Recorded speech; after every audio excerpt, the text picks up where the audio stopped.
Hi friends, అందరికీ శుభోదయం. ఈరోజు మన రత్నలహరి టీవీ ఛానల్లో ఒక అద్భుతమైన కథను, హృదయాన్ని కదిలించే కథను విందాం.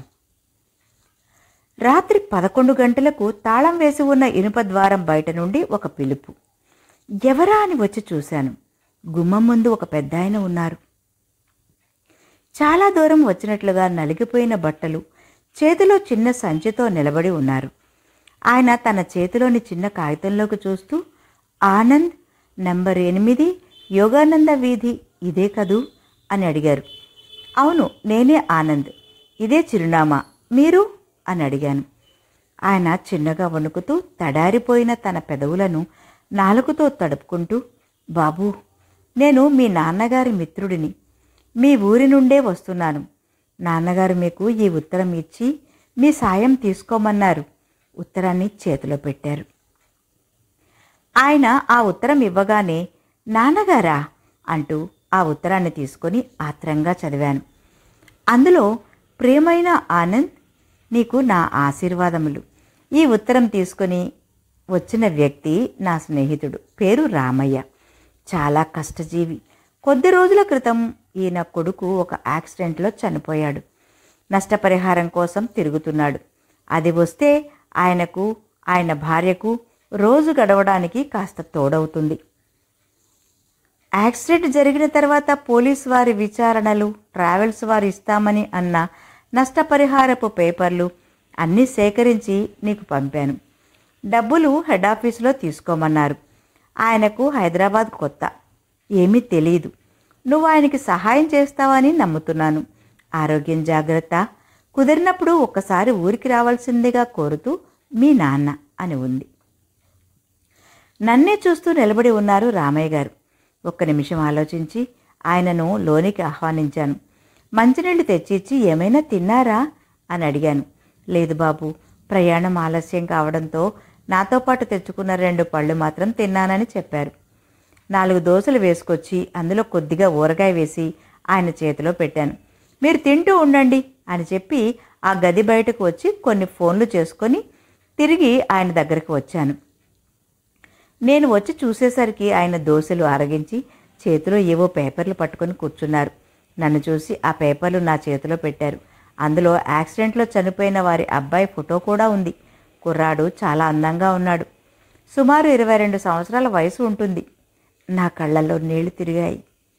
ఇతడు నా ఒక్కగానొక్క కొడుకు. అంతకుముందు పుట్టినవారు చిన్నతనంలోనే అనేక కారణాల వలన చనిపోయారు. ఇతడు మాత్రమే మాకు మిగిలాడు. పేరు మహేష్. కష్టపడి చదివించాను. బాగా చదువుకొని ఉద్యోగం సంపాదించుకున్నాడు. మమ్మల్ని చూసుకుంటానని, కష్టాలన్నీ తీరిపోతాయని చెప్పి ఉద్యోగంలో చేరాడు. ఆ రోజు రోడ్డు దాటుతుండగా యాక్సిడెంట్ జరిగింది. అక్కడికక్కడే చనిపోయాడు.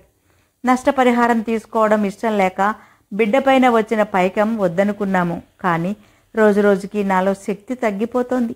నా భార్య ఆరోగ్యం బాగాలేదు. మీ నాన్నగారి బలవంతం మీద ఇప్పుడు వచ్చాను. నా కొడుకు సహాయం చేస్తారని చెప్పి ఈ ఉత్తరం ఇచ్చి పంపారు మీ నాన్నగారు అని ముగించారాయన. సరే, పొద్దుపోయింది, పడుకోండి అని చెప్పి నేను కూడా నిద్రపోయాను. పొద్దున లేచి స్నానాధికాలు ముగించుకుని కాఫీ తాగి ఇద్దరం బయలుదేరాం. దారిలో టిఫిన్ ముగించుకొని ఆయన తీసుకొచ్చిన పేపర్లలోని ఆ అడ్రస్ ప్రకారం ఆ ఆఫీస్కు చేరుకున్నాం. ఆనంద్, ఇక నేను చూసుకుంటాను, నువ్వు ఆఫీస్కి వెళ్ళు బాబు అన్నారాయన. పర్లేదండి, నేను లీవ్ పెట్టాను అన్నాను. దగ్గరుండి ఆ నష్టపరిహారం ఇప్పించాను. చాలా థ్యాంక్స్ బాబు, నేను ఊరికి బయలుదేరుతాను. మా ఆవిడ ఒక్కతే ఉంటుంది ఇంట్లో అని చెప్పి తిరుగు ప్రయాణానికి సిద్ధమయ్యారు రామయ్య గారు. రండి, నేను మిమ్మల్ని బస్సు ఎక్కించి వెళ్తా అని చెప్పి టికెట్ తీసిచ్చి ఇప్పుడే వస్తానని వెళ్ళి దారిలో తినడానికి పళ్ళు అవి తెచ్చి రామయ్య చేతిలో పెట్టాను. ఆయన సంతోషంగా, ఆనందబాబు, నా కోసం సెలవు పెట్టుకొని చాలా సహాయం చేశావు. ఊరు వెళ్ళగానే మీ నాన్నకు అన్ని విషయాలు చెప్పాలి, కృతజ్ఞతలు తెలియచేయాలి అన్నాడు. అప్పుడు నేను నవ్వుతూ రామయ్య గారి చేతులు పట్టుకొని, నేను మీ స్నేహితుడి కొడుకు ఆనంద్ని కాదండి, నా పేరు అరవింద్. మీరు వెళ్ళవలసిన చిరునామా మారి నా దగ్గరకు వచ్చారు. ఆ చిరునామా ఇంటికి వెళ్ళాలంటే అంత రాత్రిపూట 10 కిలోమీటర్ల ప్రయాణం చేయాలి. మీరేమో అలసిపోయి ఉన్నారు. అందుకే నేను నిజం చెప్పలేదు. మీరు తెచ్చిన లెటర్లో ఫోన్ నెంబర్ ఉండడంతో వారికి ఫోన్ చేశాను. ఆ ఆనంద్ ఏదో పని మీద వేరే ఊరు వెళ్ళారట. ఆ మిత్రుడికి విషయం చెప్పాను. ఆయన చాలా బాధపడ్డారు. నేను దగ్గరుండి చూసుకుంటానని చెప్పడంతో కాస్త కుదుటపడ్డారు.